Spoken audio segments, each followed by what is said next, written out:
Hey folks, I wanted to make a little video to show you the beginning position that we usually teach for violins and violas, right? So our finger patterns, the students usually learn how far apart their fingers go, their pointer finger, their middle finger, their ring finger, and their pinky finger when they first begin to put their fingers down on the fingerboard of the violin and viola. And it's typically the same pattern for violins and violas. We usually start with D major. The D major scale is what a lot of beginning pieces for strings are written in, and so the finger patterns for D major are going to be the same for violin and viola, our two upper strings. So beginning with D, just an open string, our first finger is placed down a whole step away. The next is another whole step away, so our middle finger, and then a half step away with our ring finger. And then open string A, whole step, another whole step, and then a half step. And that's our D major scale. D, E, F sharp, G, A, B, C sharp, D. So our upper strings sort of learn the idea of first finger, second finger, third finger. So they've got a space and then close together. So index finger, space with the middle finger, and then middle finger and ring finger are right next to each other. So that's typically that pattern. Now, of course, on the violin, that's going to start with our D string, which is, if we're playing in guitar position, the one second closest to our head. So we've got G, D, A, E. We're going to begin on the D string.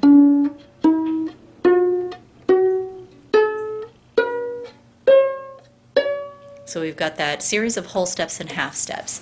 Now, something that I'd like you to look at and pay attention to, if I switch this to shoulder position, is that my fingers are what we like to call boxed. They almost look rectangular in the way that I have them down. They're not flat like this. Now, the reason we do that is because, one, it's going to make it pluck really clean. You hear how it gets kind of plinky? Some of you might be used to something like this from ukulele playing. If you've been in my class before, sometimes we double bar something. We never have to do that on violin or viola. So that boxed finger, it's almost like we're making a rectangle, right? That's going to be really important with our string playing, because eventually we're going to want to be able to do things like vibrato. We can't do that if our fingers are flat against the string in that way. So that's going to be really important. So our position, if we've got shoulder position, we have 1, 2, 3, open, 1, 2, 3. That's what that's going to look like. Now you want to make sure that your fourth finger isn't really, it's up, not too far away from the string.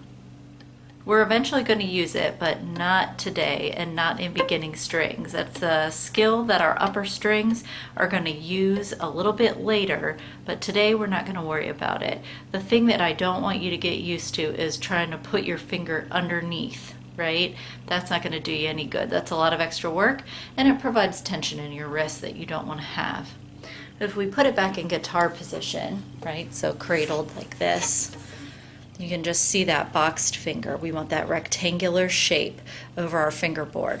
And it's also really important to note that the thumb does not have a death grip around the neck. It's really important to be able to move quickly because we don't stay in first position all the time.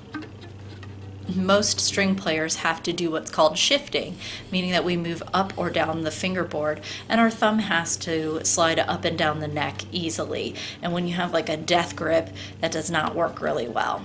All right, so that's the beginning of our very first finger pattern to learn. So we've got whole step, half, open, whole step, half for our D major scale.